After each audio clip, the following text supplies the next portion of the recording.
Այսօր նաև ի թիվս այլ պահանջների նշվում է Արցախ հավաքական վերադարձի մասին։ Սա իրատեսական է այսօր։ Ոչ, իրատեսական չի,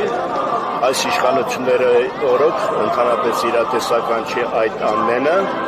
եւ ընդհանուր մեր կարծիք ունենք, որ միայն այս իշխանապողությունից հետո հնարավոր է Արցախի հավաքական վերադարձը։ Այսօր ասեմ ձեզ, որ ցավական բնույթի հարցերի հետ է կապված, որով հիմնականը օժանդակության ծրագիրը վերանայելու հետ պահանջ ունենք, որտեղ այս սոցիալական պահանջը, եթե գումարում է եւ Հայաստանի Հանրապետությունը վերջերս հարկային դաշտում եւ այլ турքերի եւ այլ բարձրացման հետ կապված ընդհանուր սոցիալական հոզումների հետ, պետք է ասել, որ եթե գումարվի, ես կարծում եմ, թե սա վերածվել է մի քաղաքական մեծ պահանջի։ Ուղղակի համախմբման ժամանակ ես կարծում եմ, թե այս ամենը իրավունք չունենք, թողնենք, որպեսզի այս իշխանությունները կամայական որոշումները ժողովրդին տանեն, չեմ ասում քաղաքական, այն ինչ որ կատարում է հողերի հազման, այն ինչ որ կատարում է մնացած բնակավարներում, ուղղակի ժամանակը եկել է, որպեսզի այս իշխանություններից ձեր ազատվենք։ Իսկ սա մի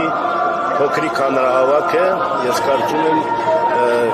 եւ հավատացած եմ, որ այդքան ժողովուրդ, որ հավաքում է գումարվի նավային հիմնական պահանջների հետ, որ հայությունը ունի, որոշակիորեն կարող ենք հաջողության հասնել։ Պարոն Գաբրիելյան, այսինքն սոցիալական խնդիրների մասին կոնկրետ դուք որտեղ եք ապրում, Վարձով եք ապրում եւ ստանում եք աջակցություն, թե ոչ։ Այո, ես աջակցություն ստանում եմ կնոջս հետ միասին, մի քանի անգամ մեր տեղը փոխել ենք, հիմա Բարվոք սրտի Գազպրոմ Արմենիա փակbaşıնկերական ընկերությունը Աղվերանում ունի հանգստյան տուն, պանսիոնատ, որտեղ կնոջս հետ իրանց հովանու ներքո ապրում ենք։ Ծանր է վիճակը, իհարկե, հնարավոր չէ մեր գումարներով, շատ եմ ցանկացել առանձնատուն ունենամ, հատկապես Արարատյան դաշտավայրի, որը հնարավոր չէ։